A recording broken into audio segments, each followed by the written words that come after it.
Hello, hello. Good evening.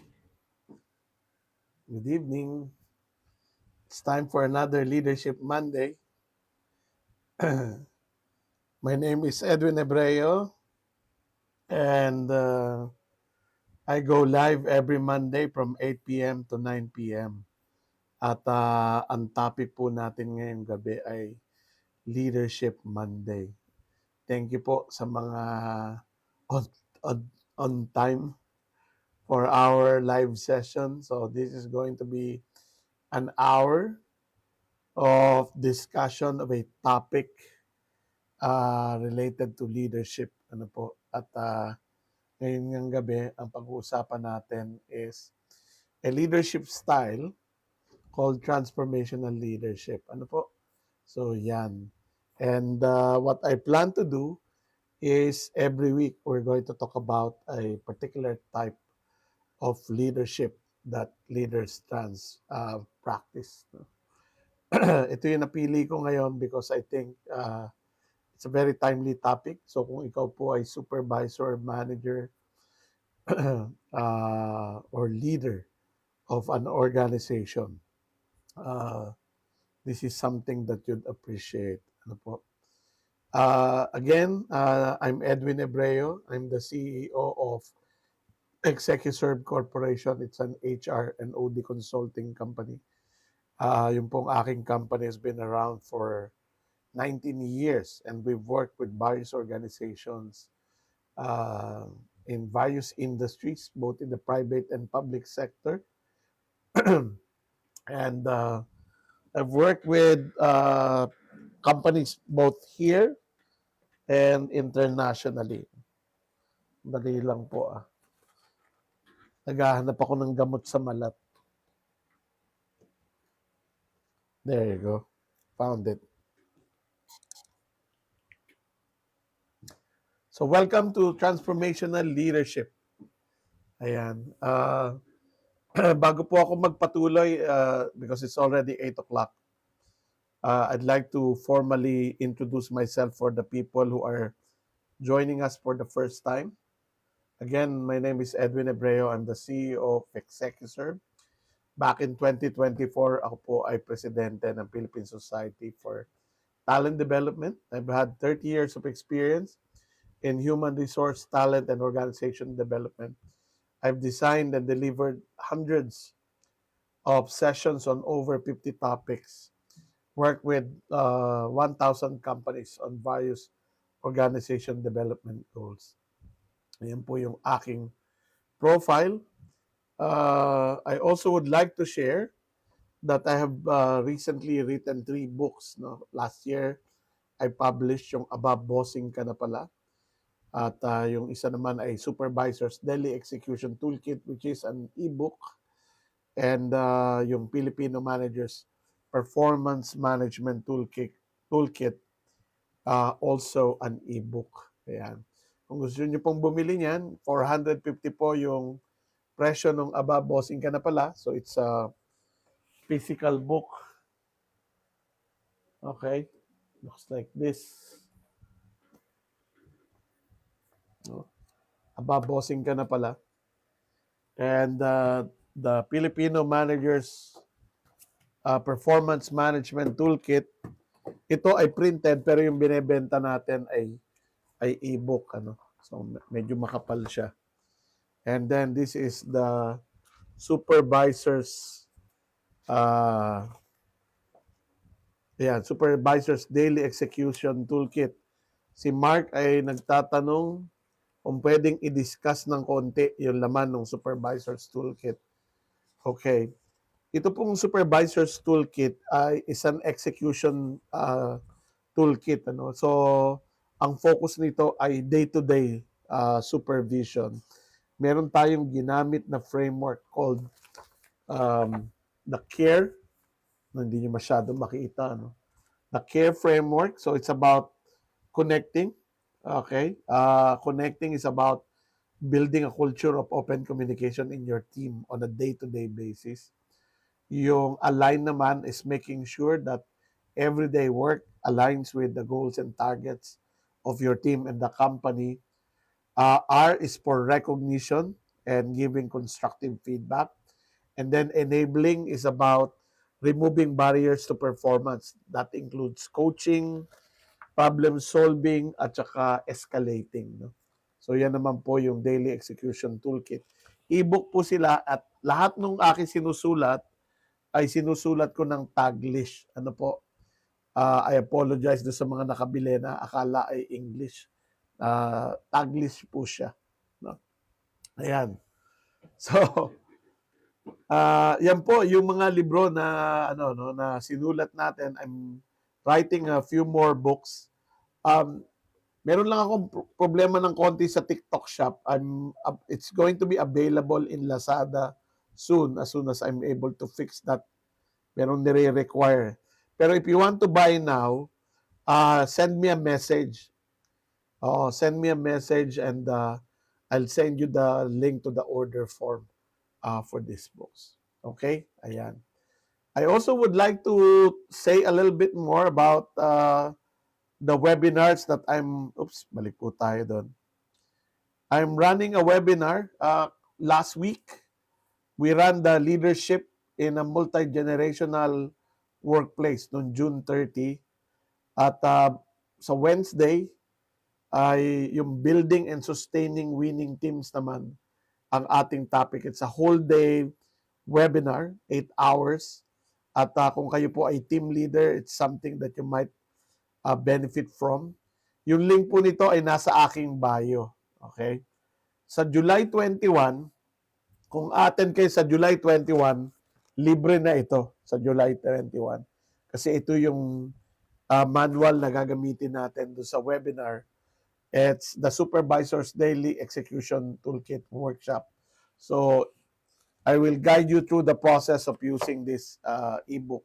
May kasama po siyang Excel na companion workbook para, kasi PDF yung file, pero yung Excel ay nandoon yung lahat ng tools na pwede nyong gamitin. Sa August 4 naman ay Hiring Managers Interviewing Skills Training. Para ito sa mga managers na nahihirapan mag-interview ng mga applicants. And then finally, on August 18, we're going to tackle creative problem solving and decision making. So those are the yung mga malalapit ng mga program. We're going to release the new set of training programs real soon. Abangan nyo po yan if you're looking for a webinar. We're still looking for a video for a face-to-face training. It should happen soon. Okay, so I have a question. Dito na po tayo sa transformational leadership. Okay, the question that I ask is this. Think of a time. Let me just highlight this. Okay, think of a time. Sali po kayo sa usapan. Think of a time you resisted or lost trust in a leader. When was the last time na merong boss, manager, supervisor na nawalan kayo ng tiwala? Anong ginawa nung leader na yon? Okay, supervisor, manager, boss, that caused you to lose trust in that person. Yan, pakisagot po sa chat. Yung inyong yung ating tatanungan. Think of a time you resisted or lost trust in a leader. What happened? Okay. In terms of handling financial budget, nako, kinupitan po ba yung budget? Okay. Ano pa? What was the reason? Okay. Nag-spill ng pinag-meetingan? Okay. Chinismis ba? So, yung confidential naging hindi na confidential. Okay. What else? Ano yung nangyari? Bakit nawalan kayo ng tiwala sa isang leader? What caused you to start mistrusting a leader? So far, yung nabasa ko, nasagot ay loss of integrity, or credibility. Very judgmental ang boss. Ayun. So attitude, behavior. Okay? So, judgmental. Our operation manager who can't write employees job description, always relying on chat GPT. Pero encourage naman na yata ang paggamit ng chat GPT, no? Pero ang problema is if you don't know kung tama o mali yung ginamit, yung output ng AI, no? Kasi yun naman ang purpose ng AI eh. Nagkaroon ng AI to speed up the process of of doing things, making things more efficient and productive. Pero syempre, dapat alam mo kung ano yung output ng AI. Alam mo yung tama sa mali, di ba? Ayan. What else? Okay. Yes. May napili. Ayan. Nawala yung live chat natin. Hold on. May napindot akong mali. Alright. Not confident. Nakaasa pa sa amin for decision making. Ayun. So yun yung mga reason why why we lost trust in a leader. Okay. And then ito naman yung kasunod na tanong. Think of a time when you truly admired or followed a leader. What did they do? Okay. Nandoon pa rin yung iba sa pag-take ng responsibility pero papasa din sa mga supervisor. Not fair. I'm a leader and currently in PIP. Oh, wow. Being not intentional in building the team's capability. Sort of bahala kayo system. Hindi maasahan, no? Hindi dependable. Okay. So let me now change the question. The question now is, think of a time you truly admired or followed a leader. What did they do? Ano yung ginawa ng leader that made you follow them? Ano yung ginawa ng leader? Bakit mo siya sinusunod? Oo. What makes you follow a leader? Yan yung bago natin tanong. Yan, paki-share po yung sagot ninyo. Okay? They take full responsibility, no? Ownership, accountability. Yep. Okay. Accountability. Accountability is very important. Yes. Very reliable. Ano pa? Keep them coming. Ano yung what makes you follow a leader? No? Kahit na siguro mahirap yung kailangan gawin, mahirap yung pinagagawa sa iyo, susundin mo pa rin. Okay, dahil may tiwala ka at may paghanga ka doon sa leader na yun. What did that person do that makes you follow the leader? Logical, not emotional. Also marunong mag-serve kahit leader na. Okay. Integrity, working with his people. All right. So ayun, trusting you on the task given and asking for your opinion. Also, no micromanagement, sabi ni Chris. Yeah? I think I would like to follow a leader who's like that as well. Okay. All right. Sige. So, those are really good insights. No? So far, yeah, clarity on goal roadmap and being transparent of what's expected and what support they can provide. Okay. So I really appreciate what you shared here and I quite agree with everything that was mentioned. Yung lahat ng sinabi ninyo about what makes you stop following a leader and what makes you follow a leader. So yan. All right. Ayun, bigyan nyo raw po ako ng gifts. Baka daw makalimutan nyo. So thank you for answering that question. No? So yun yung sagot natin doon sa what kind of leadership moves people. So merong move away at saka move towards. No? Okay. So ang pangako ko sa inyo ngayong gabi ay isi-share ko sa inyo some insights on leadership styles, particularly transformational leadership. Let me just zoom in on some, hindi po lahat ito, some of the leadership styles that are known, Yung unang-una ay yung authoritative leadership. Ito yung pinaka matandang klase ng leadership style, which is authoritative, ano? And yung authoritative style of leadership is common in companies or organization where there is a strong command structure. Yan, military, you know, highly control, reliant organization. Okay? Kasi nga, ang core focus ng authoritative leadership ay control. Oo.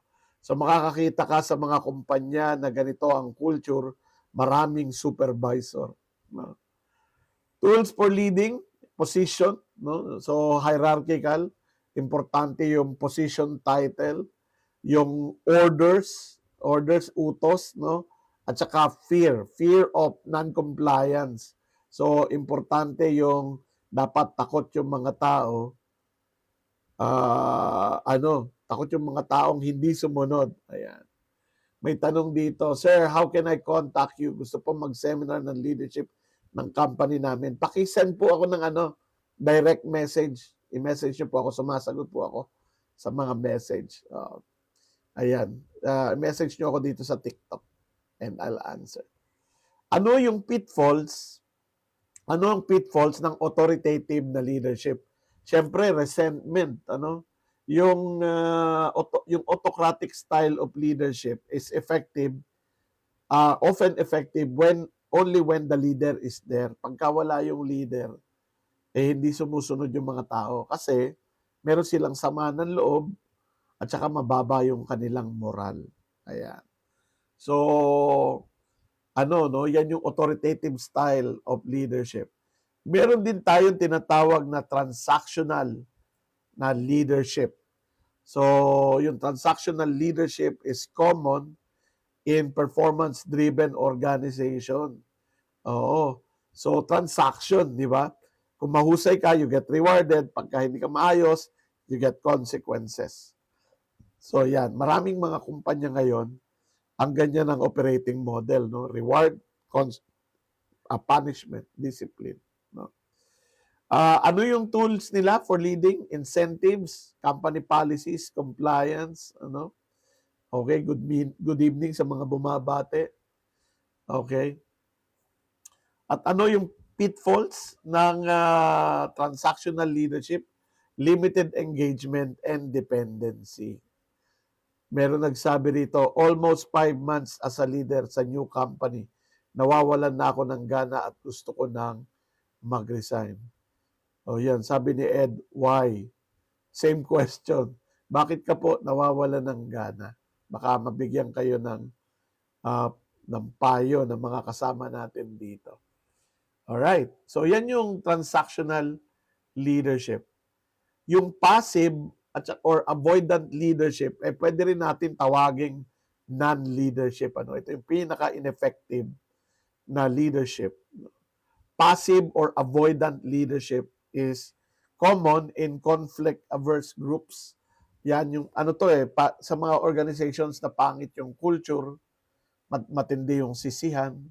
So people tend to avoid being accountable. No? So, ang core focus ng mga tao is don't rock the boat, ika nga. Okay, avoiding disruption. So, delay, withdrawal, ang pitfalls, siyempre, mataas ang confusion at mababa ang trust. Okay. Sir, paano manimbang kapag middle management? Dapat ba kumampi sa workers or sa higher ups? Okay, this is interesting. I'm going to run a workshop soon, para sa management at saka sa mga empleyado, yung employees union. And and ito yung opinion ko sa lalo na whether you're management, middle management or your employee. I think it's important na malinaw sa atin na merong symbiotic relationship. Alam niyo po ba yung symbiotic relationship? Natutunan natin ito sa high school science na hindi magiging successful ang kumpanya kung wala yung mga empleyado. At hindi rin naman uunlad yung mga empleyado kung hirap ang kumpanya. Di ba? So, importante kung middle manager ka na napapangalagaan mo yung performance ng company at saka yung welfare ng mga empleyado. Wakaranay. Sana nasagot ko yung tanong. So, balik tayo kay Hazard. I don't see any direction being leader sa new company. Oo. One of the things na leaders struggle with sa umpisa is how to deal with the uncertainties and ambiguities of leadership, ano. So, yung husay natin at yung tibay natin bilang mga leaders ay nasusukat sa ating abilidad na harapin yung mga ambiguities, yung mga bagay na malalabo, ano, at saka yung mga tinatawag na, anong tawag doon? Nakalimutan ko yung ano, yung term paradox, yung paradoxes, yung pro-management ka ba o pro-employees? Yung tension na yon, your ability to learn how to manage that is essential leadership skill. And siguro sa susunod, pag-usapan natin yan, ano ba yung mga leadership paradoxes na hinaharap natin at paano ba natin sila i-handle, no? In the future, balikan natin yung topic na yan. Nadagdagan naman yung listahan ng pag-uusapan, ano? Tonight, our focus will be transformational leadership. And transformational leadership is common in vision-led organization or communities, no? Yung kaya mo inorganize yung team ay dahil meron kayong shared goal, no? Ang core focus ng transformational leadership is growth and inspiration. So anong tools for leading? Vision, role modeling, challenging. Okay? Ang kailangan, and this is where many leaders fail, self-awareness. Dapat as a leader, self-aware ka. No? So, ayan. Next week, ito yung topic natin next week. If you join me again next week, ang topic natin next week is servant leadership. Okay? Servant leadership. Para sa akin, ito yung pinaka-powerful na leadership. Meron akong course, it's a two-day course on transformational and servant leadership back to back because I believe that if ang epitome, pinakamataas yung rurok ng leadership is transformational and servant leadership. And this is common among values-driven communities or organization. Ang core focus ng servant leadership is empowerment and trust. And ang tools for leading, if you are a servant leader, is listening, empathy, and care. Okay? Minsan, ang tingin ng mga tao sa servant leaders ay masyadong soft, no? Masyadong malambot. So, anong pwede natin gawin? So, back to back po natin yan. Tonight, we're focusing on transformational leadership. Next week, next Monday, servant leadership naman tayo. Basahin ko lang po itong ilang mga message para mapag-usapan din. Recently, our company faced crisis management, do cost cutting including labor cost. As a leader, paano pwede atake sa tao without discouraging them? Ayan. Oo. Importante yung change management. Pagka merong mga krisis na ganito, importante yung communication. Masyadong malawak yung yung issue ng labor cost cutting. Okay, magtatanggal po ba ng tao? Magro-rotation po ba? Paano ba natin gagawin yung labor cost cutting? Importante na malinaw yung mensahe pag ginawa nyo yan. At anong gagawin pag nakabawi, no? So, communication is key. Okay? Sabi ni Katukayong Ed, highest form of leadership yung servant leadership. I agree. I agree completely. No? Okay. May video nito si Sir about types of coaching. Meron po. Oh. Ayan. Anyway, so thank you for those comments, ano, and I'll try to answer them as we go along. Okay, so yun yung ano, ayaw. Ayan. Those are some of the leadership styles at a glance. Marami pang iba.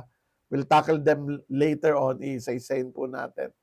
But tonight, as I mentioned, ang focus natin ay transformational leadership. Yung transformational leadership has 4 elements, no? Idealized influence. Ayan. Idealized influence, inspirational motivation, intellectual stimulation, and individual consideration. So let's zoom in on each of those. Okay? Okay, ito yung in a nutshell. Para makita nyo po, I will also zoom it in.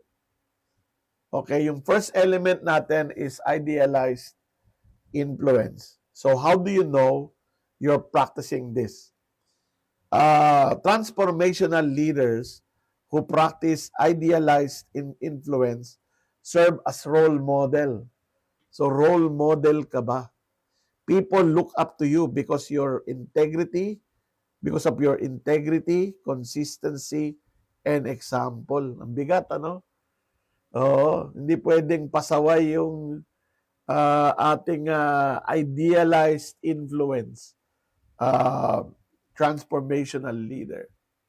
So what does it look like? People trust you because you walk your talk and lead with fairness. So meron kang consistency of words and action. So yan po yung idealized influence. Let's take a look at inspirational motivation. So leaders who practice inspirational motivation are able to energize others with vision and encouragement. So yung palang transformational leaders are able to inspire, no, energize others through shared vision and encouragement. Okay. So what are you able to do as a transformational leader? You're able to remind people why their work matters even in tough times. Yan. Bigla ko naalala yung tanong kanina, no, na nagko-cost cutting ang kumpanya dahil nalulugi. Okay.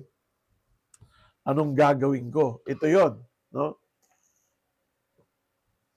You remind people why their work matters even in tough times. I have a staff na malaki yung work experience sa akin, tapos ako leader niya at hindi siya sumusunod. Okay. Sagutin natin yan sandali. No? I have several videos related to this, but let me just highlight a couple of things. No? So you try to inspire people with your leadership. Okay? You need empathy, you need communication, you need coaching para sundin ka nila. Pag hindi ka sinusunod, there's another mechanism available to you. Ano yon? Management. Yung hindi pagsunod sa supervisor or manager ay insubordination. Di ba? Yung hindi paggawa ng mga instruction na binigay ay negligence. So, importante bilang supervisor or manager na alamin mo kung ano yung tamang gawin in a given situation. Ano po? Ayan. So, I hope nakatulong yun. Ayaw kang sundin using the leadership influence, maybe kailangan ng management action. Okay? Paano po magsimula if na-promote ka po from cashier to manager? Ay, from UAE. Hello, hello. Oo. Ay ano po, ano ba ang solusyon kapag meron kang bagong ginagawa na hindi mo alam gawin? Hindi ba aralin? So yun po yung kailangan gawin is to start reading books on leadership, attend training on leadership, lessons like this, collect knowledge, collect skills, i-apply ang skill. No? Ayan. Tuloy-tuloy ko lang po baka maubusan tayo ng oras eh. Hold on. Intellectual stimulation. Ayan. Sasagutin ko yung lahat ng mga tanong mamaya.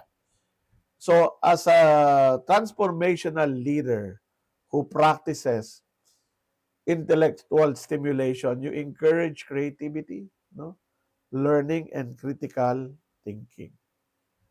So, how does it look like in action? You listen to other people's ideas. You challenge outdated thinking. Yung mga luma ng obsolete na pag-iisip ay china-challenge mo. At you encourage people to take risk with new things, no? Changes. Ayan. And then finally, individualized consideration. What does it mean? You recognize that people are different and support them personally. Okay? Iba-ibang personality, iba-ibang development levels, iba-ibang needs. You adjust your leadership based on those differences. No? And you mentor, coach, or simply show concern for what matters to each member. No? That's very important. Meron ako nabasa na article na lumabas sa, I think sa Inquirer yon. Lumabas yung data that shows that Filipino workers are the most stressed workers in Southeast Asia. Ang Pilipino daw ang pinaka-stressed out na workers in Southeast Asia. Bakit ko nabanggit ito? A transformational leader recognizes yung mga ganong sitwasyon and they know how to handle them, how to deal with them. And we'll talk about that a little bit tonight. No? How do you deal with a leader who is afraid to make a decision? Practice leadership by showing them solutions, no? Decision-ready proposals or recommendation, meaning pag meron kang binigay na recommendation, meron ka ng basihan. No? Sabi ni Hazard, kaya ako nawawala ng gana kasi parang wala namang nangyayari sa management. Okay.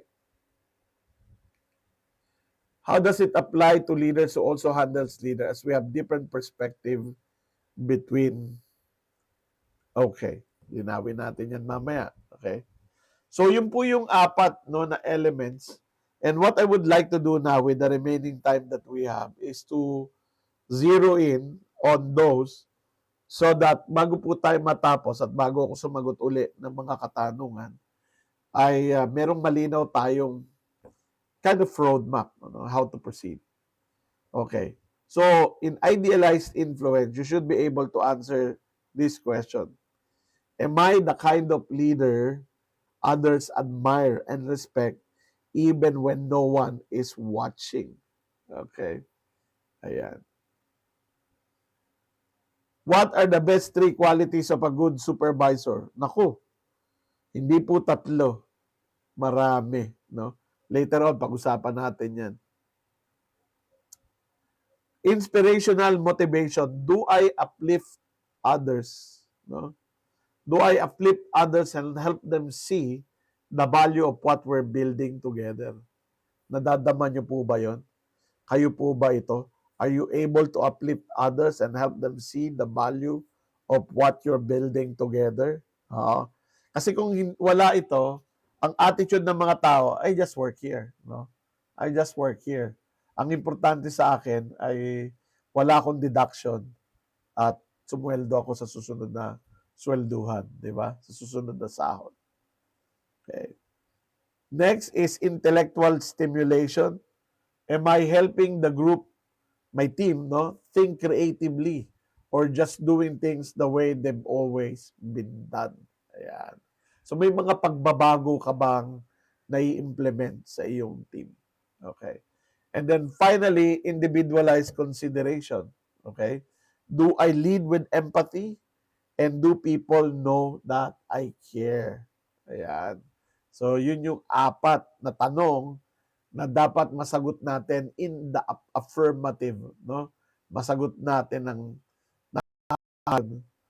So, simulan natin doon sa applying idealized influence, which is about defining your leadership philosophies and values. So, ano ba yung iro-role model mo bilang leader? Matanong ko kayo, bilang leader, at gusto mong impluwensyahan yung mga tao mo ng positive, Ano bang dapat nilang tignan sa'yo na nararapat na sundin, 'di ba? Ayan, yun yung magandang tanong. Okay? So, kung kayo po ay regular na follower ko, posibleng nakita nyo na ito. Pero I think it's important to talk about yung my leadership philosophy. Okay.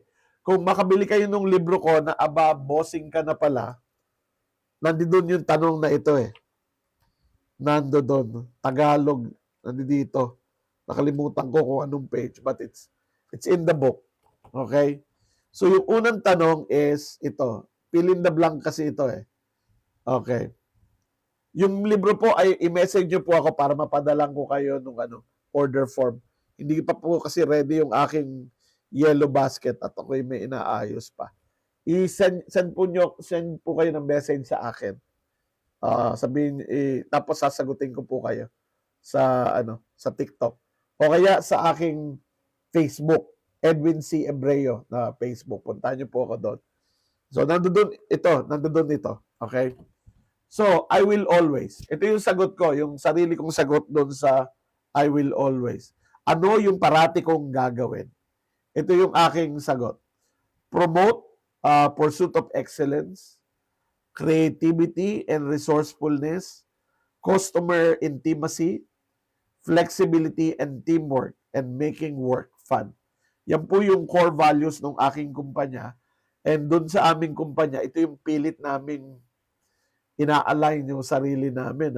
Make sure na we're able to pursue excellence, that kami ay creative and resourceful, no? Na masaya yung aming mga customers sa aming service, that we are flexible, and we have teamwork, and we're having fun with what we're doing. Ayan.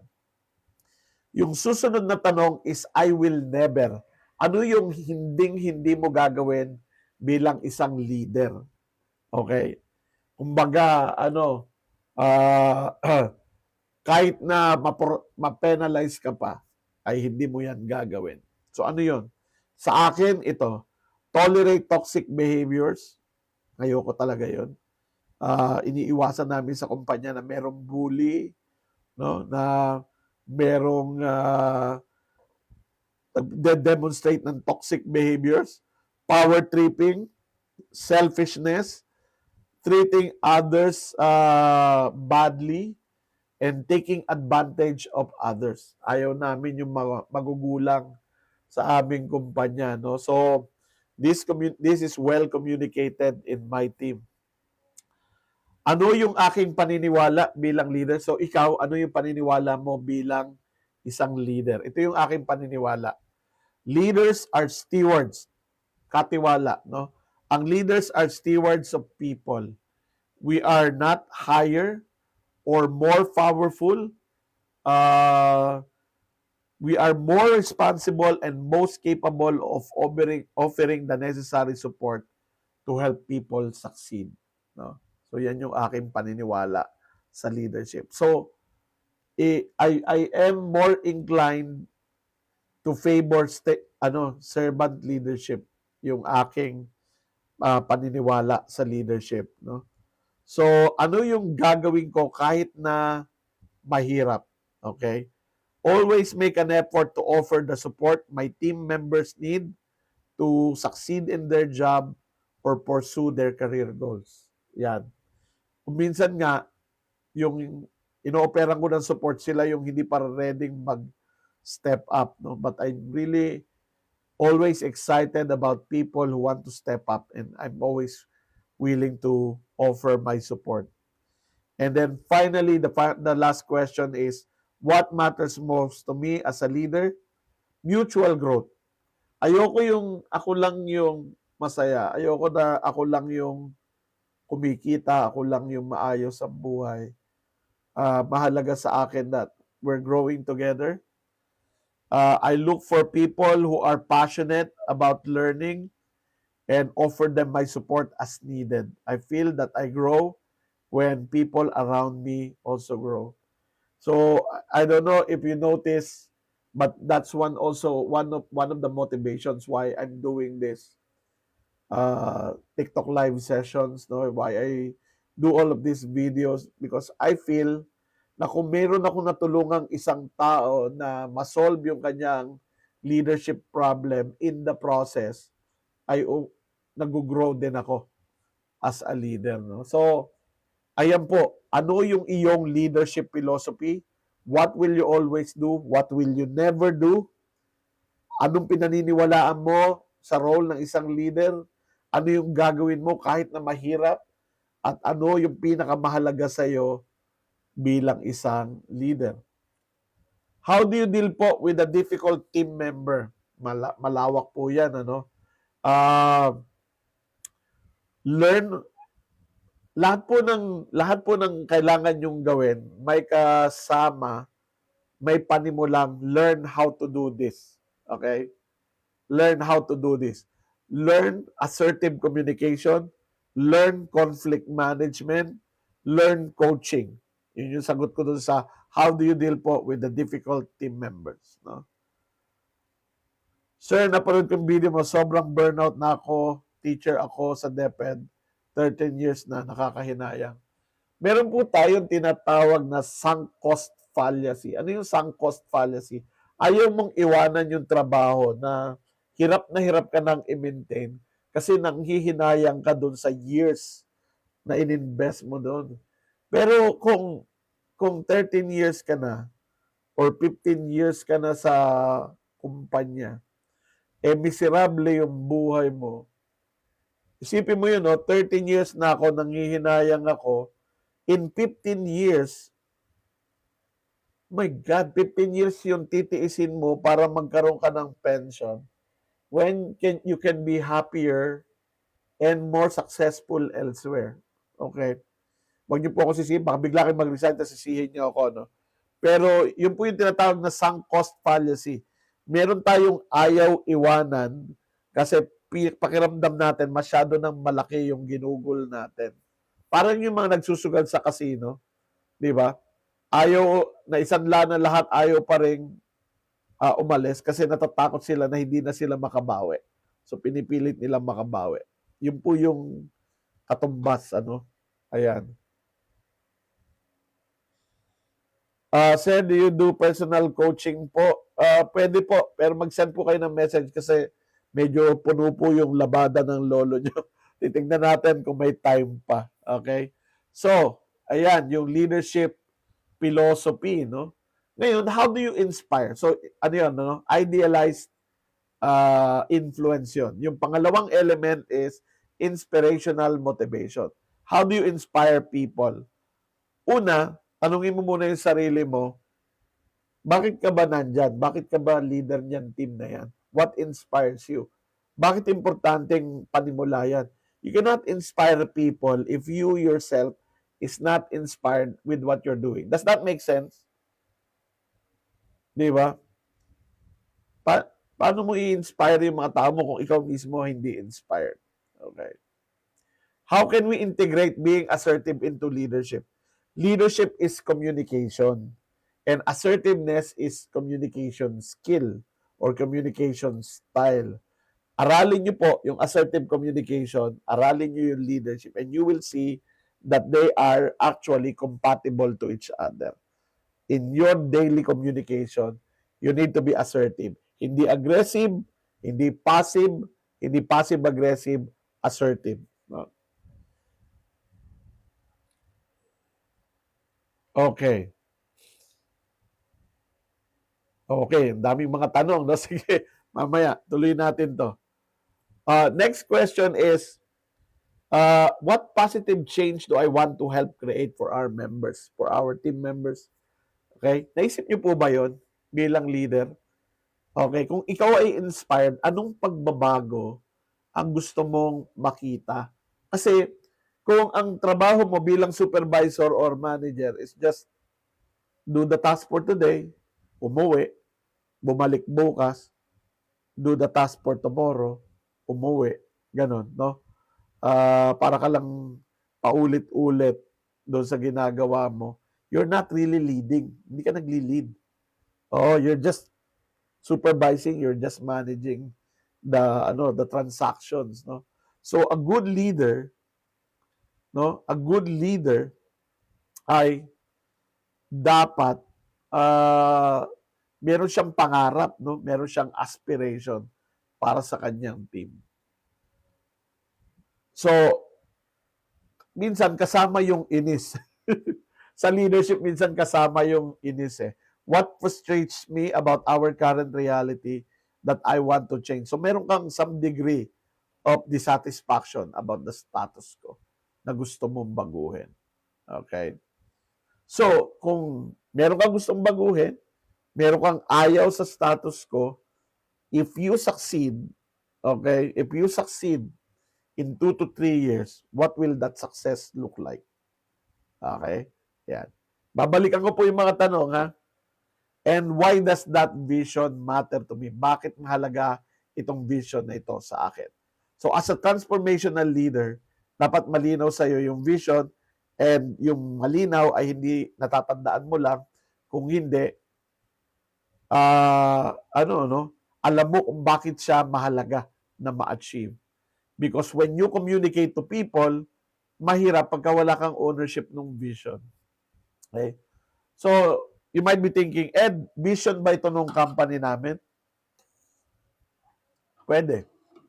Pero maganda na meron kang sariling vision for your team. Na syempre, dapat aligned doon sa company vision. No?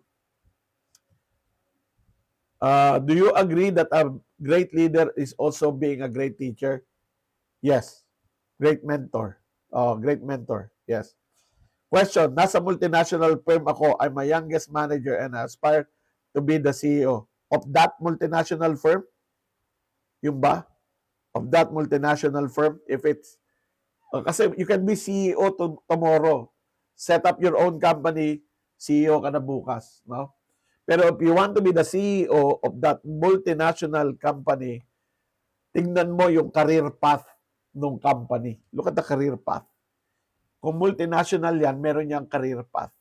Tingnan mo yung mga competencies or capabilities na dapat i-develop and develop those through training, through coaching, mentoring, and tick off the boxes. Right? Ready na ako sa next level. Okay. So, meron tatlong bagay: performance, image, at saka exposure. Hanapin niyo po yung video ko tungkol dito. Okay? So that you become ready for the next level. And then look at the next level. Ano yung mga capabilities na i-develop. At the end of the day, in order to become a CEO, you need to establish credibility and competency. So, yun yung mga kailangan i-develop. Okay? So, yan. Okay? So, how do you have a team vision? Yung purpose nito, let me just zoom into that. Ang purpose ng vision ay to inspire the team, uplift the team's morale, and clarify the goals of the team. No? Ano yung key element niya? Shared vision, team collaboration, and future aspiration. Okay. How do you write the vision? Una, you gather the team. Gather the team is input. Agree on a shared goal, create a roadmap, and then agree on a set of values to guide you or the entire team. Ano? So, yan.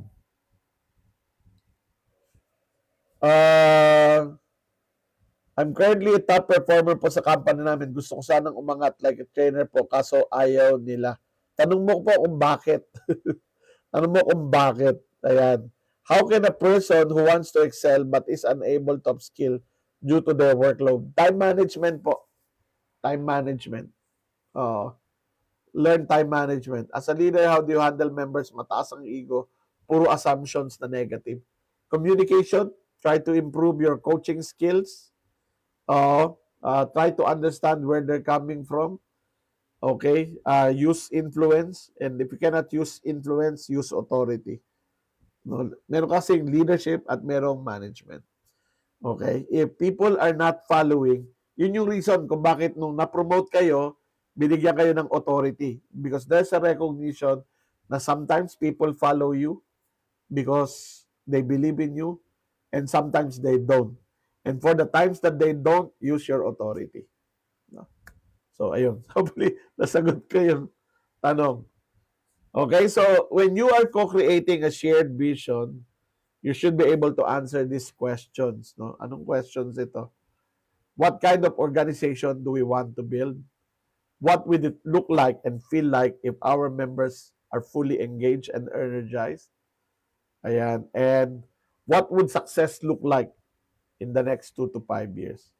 What beliefs or values must we hold on to get there?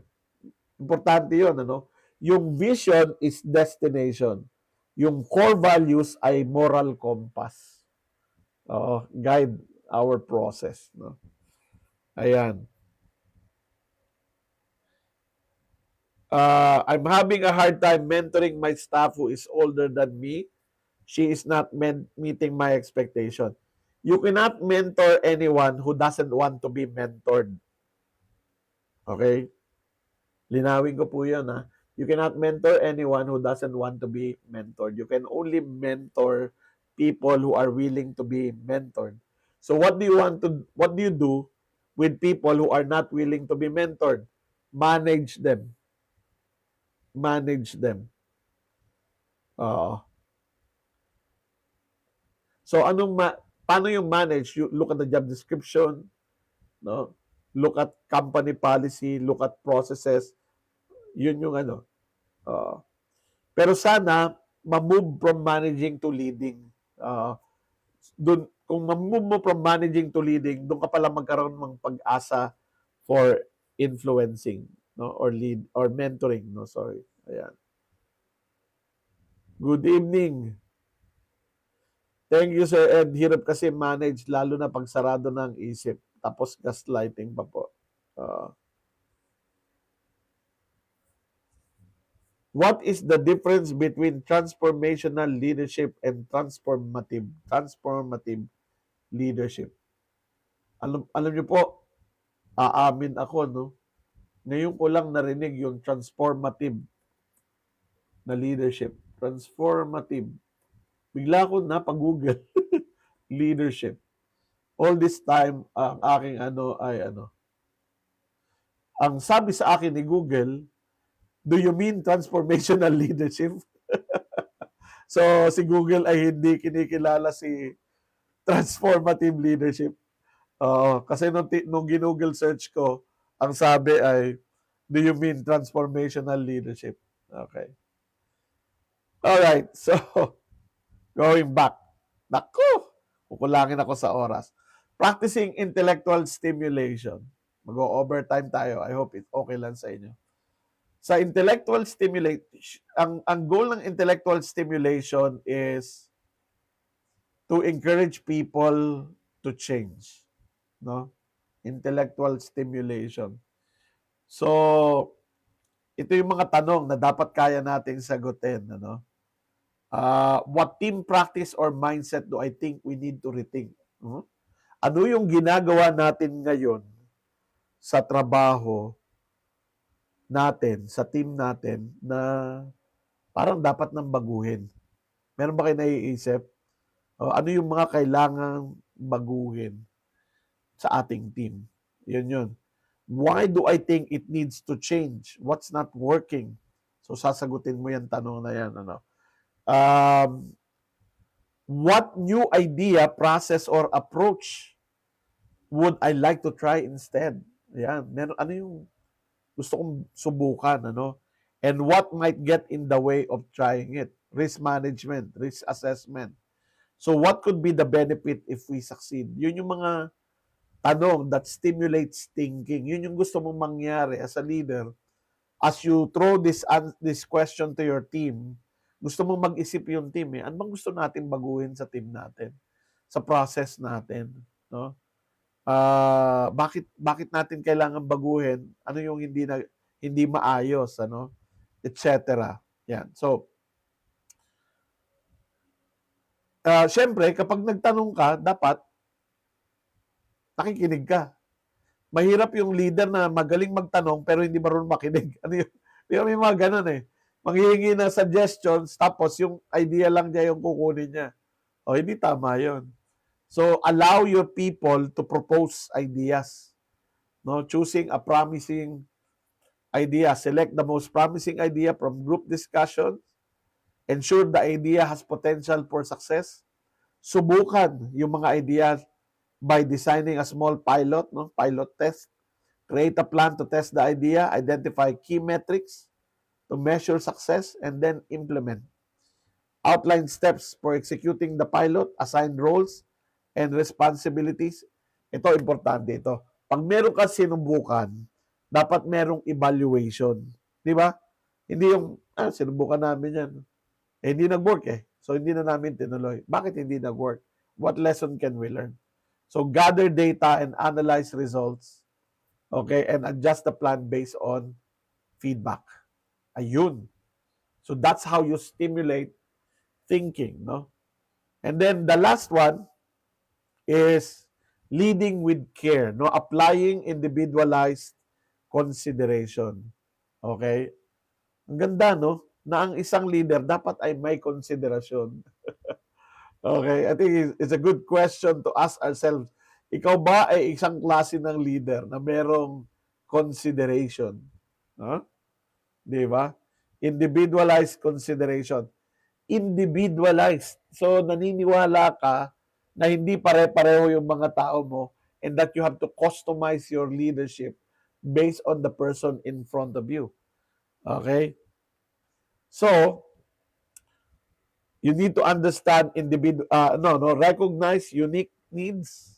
Teka, highlight natin para kita nyo. So, as a leader, you need to recognize the unique needs and strengths and support each person need in their growth. Okay? Personal reflection. Reflect on understanding of team members. Choose a person or group to support and create a plan for applying individualized consideration. So, laliman natin ng kaunti ang individualized consideration na yan. According to psychology, ay meron pong 3 klase ng empathy. Alam niyo po ba yon?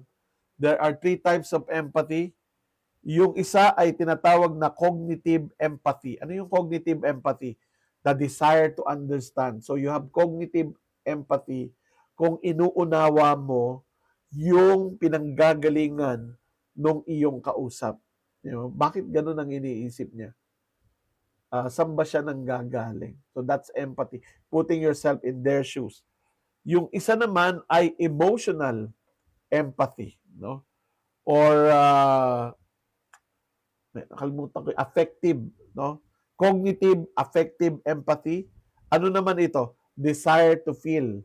So you want to understand why they feel that way and mirror that feeling. So I'm sad because you're sad. I'm happy that you're happy. I'm upset that you're upset. I'm frustrated because you're frustrated. Yun yung emotional empathy. Ito yung pinaka-powerful na empathy. Compassionate empathy, also known as compassion. So, both the transformational leader at saka yung servant leader have this. Okay? Compassionate empathy or compassion for short. Anong ibig sabihin ng compassionate empathy or compassion? The desire to help and support. Di ba?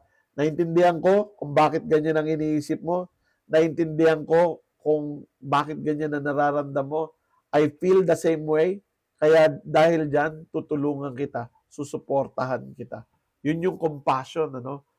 Oo. So a leader has to be compassionate. Has to have compassionate empathy, and we need to strengthen it lalo na ngayon, if you're managing Gen Zs and they believe in leaders who are compassionate. Hindi authoritative na leader ang uso ngayon. Ang uso ngayon na leader ay compassionate leader. Okay? So, ano ba yung mga variables that you need to be mindful of as a leader? Okay? Iba-iba ang personality at temperament ng iba't ibang mga tao. May mga taong masayahin, merong hindi, no? Merong malakas ang loob, merong mahiyain, no? Iba-iba yung level of experience and skills. Iba-iba yung motivation at interest ng mga tao. Iba-iba ang cultural and social backgrounds ng mga tao. Hindi pwedeng pare-pareho ang tingin mo sa mga tao eh. At mayroong mga leaders na nagkakamali kasi ang ginagawa nilang reference sarili nila. No? So, nakakarinig ba kayo ng ganun leader? Ako nga eh. Ako nga eh. O nung ako, ginagawa ko yan, ganito. No? Yung reference nila lagi, sarili nila. So, they fail to empathize with others. Current life circumstances, yung kalagayan nila ngayon sa buhay, yung kanilang power and the willingness nila to speak up, yung level of self-empowerment, emotional state and energy. Ang dami, no? No variable that you have to deal with as a leader. And you have to learn to navigate it, no? Dapat alam mong i-maniobra yung sarili mo, no? Kaya yung mga ibang tanong dito, ang lagi kong sagot is pag-aralan mo to, pag-aralan mo yan. Because there's no one advice that will let you deal with these so many variables as a leader, no? So, tingnan natin isa-isayin natin. Okay, konti na lang tong slides ko. So, personality and temperament. Okay, what do you observe? Are they quiet? Are they expressive? Do they prefer deep thinking or fast action? Di ba? What leaders can do? Vary engagement styles. Give introverts time to reflect. Energize extrovert through group work. Yan. Kung ang experience at skills ang pag-uusapan, ano yung oobserbahan mo? Okay? Are they confident or unsure? New or experienced? Sabi rito, tuwing kailan po live nyo, sir? 8 to 9 p.m. every Monday. Ang tawag po natin dyan ay Leadership Monday. By the way, if you want to see the whole recording of this, abangan nyo po sa YouTube channel ko. Meron ako YouTube channel, nandoon yung buong recording, no? If you want to see it again. Kasi ang nangyayari dito, pagkatapos nito, kinakat ko na to into clips, nilalagay ko sa TikTok at saka sa Reel. If you want the long version, nandoon lahat sa YouTube. Or, you subscribe to my page. Meron po subscription. Not only do you get the recording, you also get the slides and you get a toolkit. Lagi itong may kasamang toolkit para ma-apply. Kaya lang, pag nag-subscribe po kayo, you pay 99 pesos per month. Na subscription fee. Parang pinapakipin nyo ako ng 99 pesos kada buwan. Parang, Ed, kapi ka muna. Ito, 99 pesos. Puntahan nyo po ako sa Facebook, Edwin C. Ebreo. Pwede po kayong mag-subscribe doon. You get all of these materials. And more, no? So, anong dapat gawin ng leader? Pag variable ang skill, provide mentoring, match task to skills level, recognize hidden talents. Pag ang pinag-uusapan ay motivation and interest, di ba? So, anong obserbahan mo? What gets them excited or frustrated? What causes matter to them? Ano yung mahalaga sa kanila? So, align roles with passion, di ba? Ang sarap kaya na yung ginagawa mo ay, ini-enjoy mo rin, di ba? Celebrate efforts and meaning and not just output. And this is super important now, okay? Yung kagaya ko, ako po ay Gen X. No? Gen X ako. I'm already 55 years old. And yung generation ko ay we celebrate results, not effort.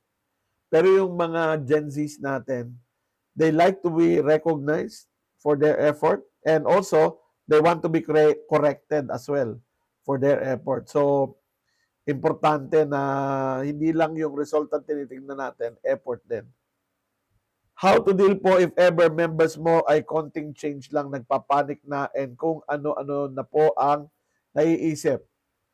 Be the role model for stability. No? Be the leader who shows confidence. Kung madaling magpanik yung mga tao mo, di ba? So baka kasi minsan na-amplify yung kanilang fear kapag hindi natin alam kung paano sila gagawing confident and comfortable with change. No? So ayun, ay tatlong example pala, may isa pa pala. Cultural and social background, no? Cultural and social background. So ayan, uh, maraming pagbabago sa society. The world is turning more and more globalized, no? What values or beliefs influence them? Any unspoken norms? Ayan. So be sensitive to traditions and communication styles. Avoid one size fits all assumption. Current life circumstances. Ito, maraming tao ang hindi nakaka-empathize dito. Nahihirapan ba sila sa buhay? Are they juggling family, health, finances, or other challenges? Dapat alam mo yan nasa leader. Oh. So check in with empathy, no? Alamin mo, kumustahin mo naman. Okay? Be a flexible leader. Maraming leaders ang feeling nila, if they're too flexible, they're too soft, no? Support people without being judgmental. Power and voice. Ayan, psychological safety. Do they feel safe speaking up? Are they often quiet or ignored? Anong dapat mong gawin as a leader? Invite quieter members to speak up. No, rotate leadership role, facilitation role, create safe spaces for people to speak up. And then finally, emotional state and energy. Ayan. Are they engaged or withdrawn? Di ba? Nagbabago-bago din yung level of engagement ng mga tao. Focused or distracted. Minsan, may problema silang kinakaharap. So you need to know. No? So notice changes, encourage honesty, self-care, and balance. No, uso na ngayon yung salitang psychological safety, psychological first aid, and mental wellness. Yan, kasama na yan sa bokabularyo natin ngayon bilang mga leaders. No? So, as you, merong term si Hafez doon sa adaptive leadership. Dapat daw ang isang leader ay nakakatayo sa balkonahe, no? Ay ibig sabihin nun, to observe. Tinitingnan mo yung mga team members mo. You're trying to observe and then you get to ask this question. Okay, ano yung mga tanong? Sino ba rito ang nangangailangan ng support ako? Okay?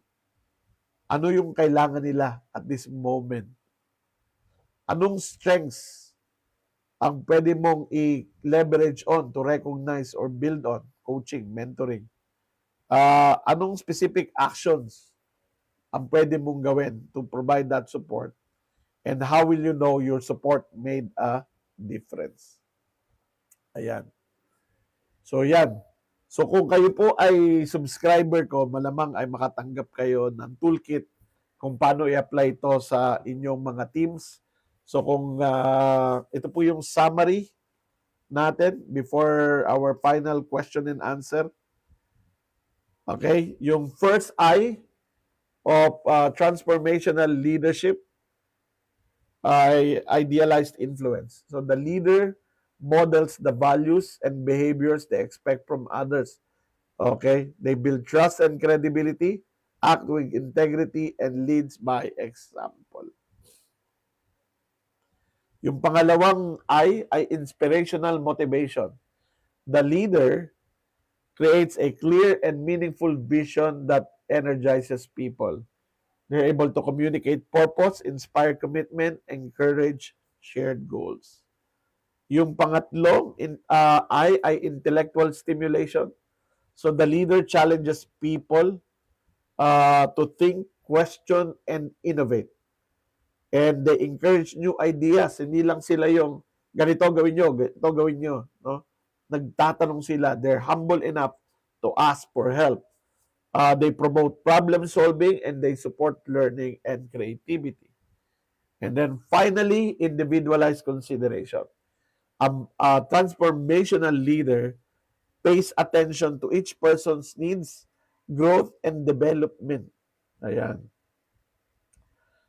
They coach and support people, recognize individual differences, and develops people's potential. Yun na ang aking final slide. Alright. 9:10. Siguro I'll stay for 10 more minutes to answer questions. Okay? So, tingnan po natin. Hold on. Let me just answer questions. Tingnan natin yung mga hindi natin nasagot.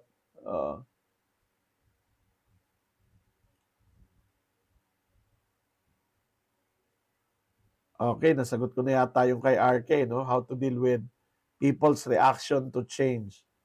Kailangan po talaga tayo matuto ng change management din. No? How do you make one-on-one more effective?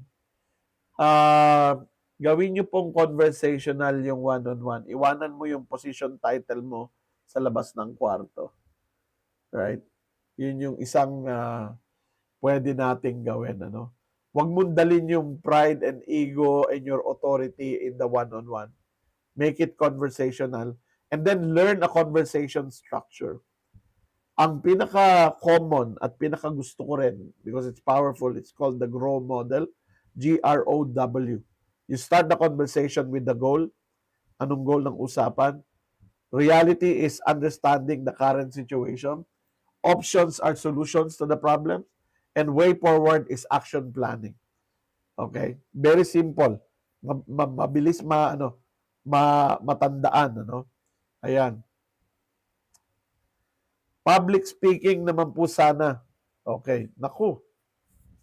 Medyo mahirap po kasi yung public speaking because in order to develop your public speaking, parang bisikleta yan eh. Para matuto ka magbisikleta, kailangan mo magbisikleta. So if you want to learn public speaking, you have to practice public speaking. Suggestion ko po, look for Toastmasters International or toastmasters.org. It's an association, it's a club, it's a community of people who want to improve their public speaking skills. Yun po, Toto. Kung hindi ka familiar, Toastmasters International, i-Google search niyo po. Marami pong branches niyan sa Pilipinas. Association yun. Magkakaroon kayo ng coach doon, magkakaroon kayo ng mentor. Hi Sir Ed, need to hire a new member for my team. Need an advice on how to identify qualified applicant. Naku, 8 hours kung i-discuss yan, Mark. Kailan na nga ba yun?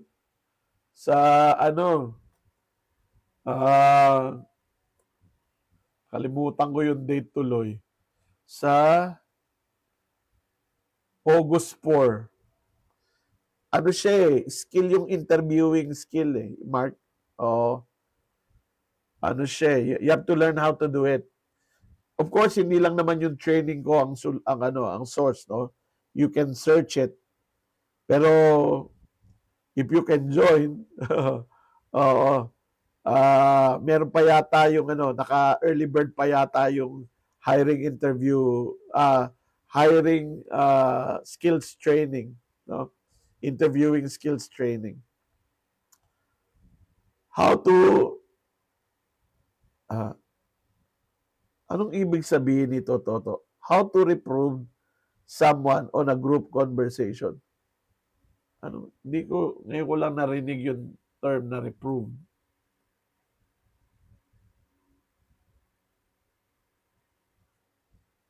Pagalitan. Ganun ba yon? Pagalitan.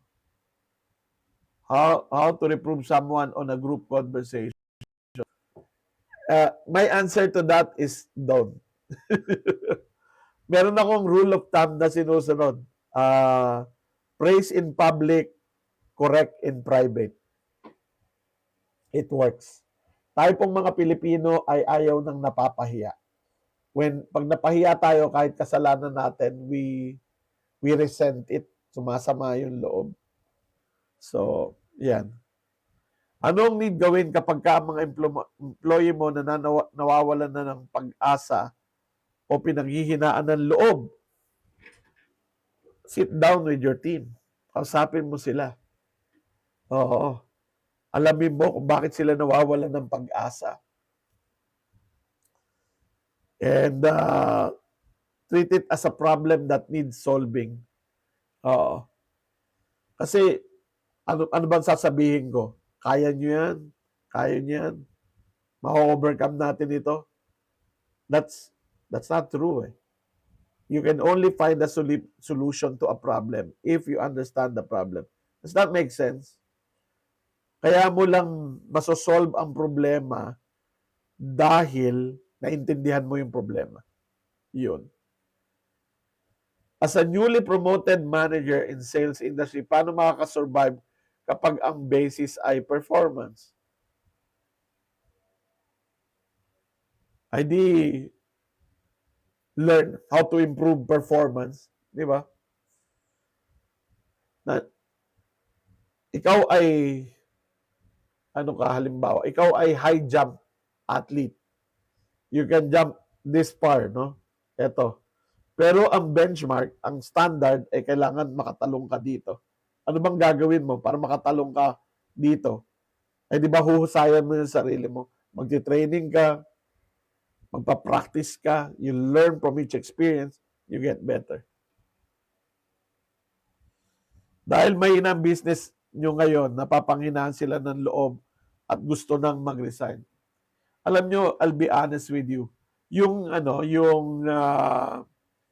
itong economic crisis, yung fuel crisis na na-experience natin ngayon, affect a lot of people, a lot of company, including my clients, no? So, itong past few months namin, maraming mga clients nagre-reschedule kasi they cannot afford to spend on training. So, anong ginagawa namin? Ginagawa namin ay umiisip kami ng paraan para mahit pa rin namin yung aming target. Hindi kami sumusuko. So, again, kaya panghihinaan ng loob ang mga tao kung wala silang nakikitang paraan to solve the problem. So, a leader should not give up looking for solutions to problems. Pag ang leader nag-give up, yun na yung dahilan kung bakit manghihina yung loob ng mga tao. No? Sales target, performance ang basis sa regularization. Usually naman po, ganon. So, ano ang problema? Hindi kaya? Imposible ba yung sales target? Sarap makinig. Same concerns din with other attendees here. Okay. To prove his wrong belief. Ano po ba to?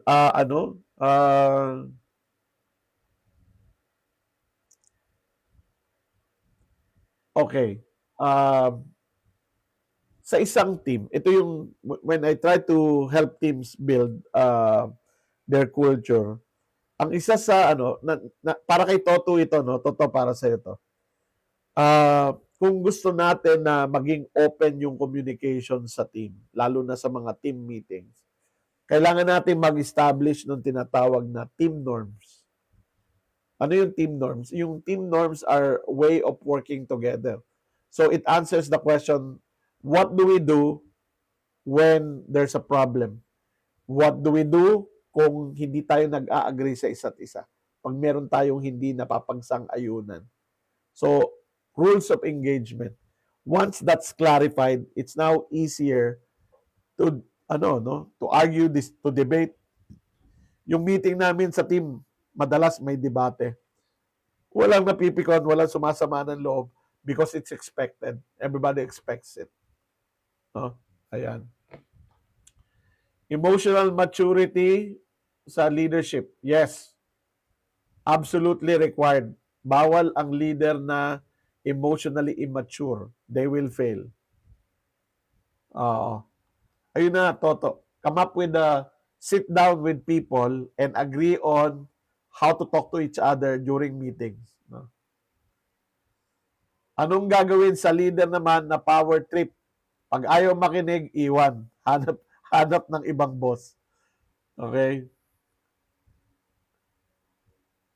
Paano sasagutin pag ang tanong, paano sila mapopromote? Ay dapat alam mo kung paano sagutin ang tanong, paano sila mapopromote. Dapat alam mo kung paano sila mapopromote. So bilang leader, yon? Kung hindi mo alam ang sagot dyan, tanungin mo yung HR, tanungin mo yung management. Nasa transport po kasi kami. I understand, Primo. Meron akong mga kliyente sa transport na talagang tinamaan ng ng fuel crisis.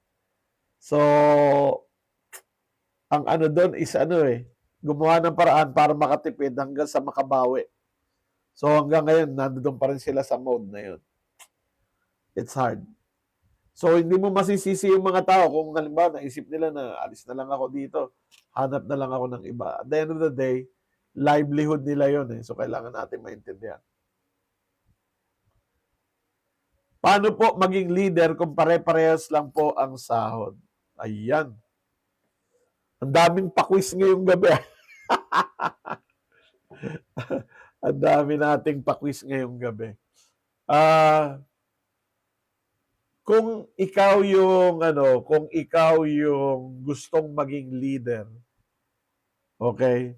Because meron kang pangarap, no? Meron kang aspiration sa sarili mo. Pero unfair yung setup. Ipopromote ka, pero o kaya sasabihin ikaw yung leader, pare-pareho naman yung sahod. No? Okay. So, ito yung aking recommendation. Recommendation ko lang naman ito. Do it for 6 months. No? Do it for 6 months. Try to be the leader. Try to be a good leader for 6 months. No? Kung kaya mo na mas mahaba sa 6 months, alam ba, kaya ng 1 year, gawin mong 1 year. Do it. Be good at it. Be a good leader. Pagka sobrang galing mo as a leader at hindi ka pinopromote ng boss mo, hindi ka binibigyan ng increase, maghanap ka ng ibang trabaho. By the time mangyari yung maghanap ka ng ibang trabaho, you are already qualified to lead. Kasi mahusay ka na. Kung nade-demotivate ka, parang sinasabi mo, gusto ko sana mag-lead pero wala namang reward, wag na lang. Lalong tatagal yung yung opportunity, lalong tatagal na walang opportunity to lead. Yan yung suggestion ko. Or lumipat sa kumpanya na mas mataas ang sahod ng leader. Yun lang. Okay?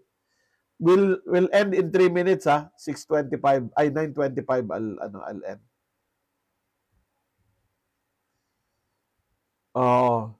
Tama yun, Primo. Hindi yan natin masosolve ngayong gabi. Kailangan ng crisis management. Ano pong gagawin kapag yung management nakatingin na lang sa mga mali ng staff mo, may pa-PIP pa? Yung pong PIP is supposedly a performance improvement mechanism. Kaya lang, ultimatum na siya. Ibig sabihin nun, sumuko na yung management na mag-i-improve pa yung performance ng tao. Kasi sa totoo lang, yung walang gumagawa at saka merong gumagawa pero palpak, minsan magkapareho lang ng impact yun. Minsan mas masama pa nga yung impact nung when you keep an employee who is performing poorly. So, ang solusyon dyan ay husayan ng trabaho para hindi ma-PIP. No? Mas malaki na ang expense kaysa income. Totoo, I feel you. Normal po ba kapag pag internal promotion, hindi adjusted agad ang salary? Merong mga kumpanya na may ganung patakaran Yung bibigyan ka muna ng 6 months bago ka bigyan ng kumbaga acting muna. Titingnan kung kaya mo. So parang training yung 6 months. So it happens in some companies. Sir, I need your guidance. Before I was handling agents, now I'm handling team leaders na. Congratulations. Level up your leadership. Learn more. Okay? Ito yung isa pang paborito kong symbolism or metaphor. As a leader, meron tayong toolbox. Imaginein mo may toolbox ka, no? So, just like a carpenter, meron kang toolbox. Habang humuhusay ka, dumadami yung laman ng toolbox mo Habang lumalaki yung mga challenges na hinaharap mo, nadadagdagan yung collection mo sa toolbox. So, be that leader, Ginny, no? Be that leader na mag-ipon ng bagong tools. Kasi kung ano man yung tools na ginagamit mo for handling agents might not be enough in handling team leaders. Okay? Give yourself time. Wala namang mahusay agad. Wala namang taong mahusay agad. Give yourself time. Ano pong masasabi nyo? Sinibak po agad, nag-handle ng tao kahit walang experience and now nahihirapan siya. Sinabak agad. Maraming ganong kumpanya walang training programs So, kung ikaw po yon, kung ikaw yung sinabak agad, learn to adapt. Kasi even if yung kumpanya ay kulang sa pamamaraan, ang mahusay na leader ay gumagawa ng paraan para matuto. Kasi in the future, pakikinabangan mo tong experience na ito. No? Ano po ang dapat gawin sa mga subordinate na matigas ang ulo? Okay? Kung hindi kaya ng coaching, disciplinary action. Okay. Salamat po, Sir Ed.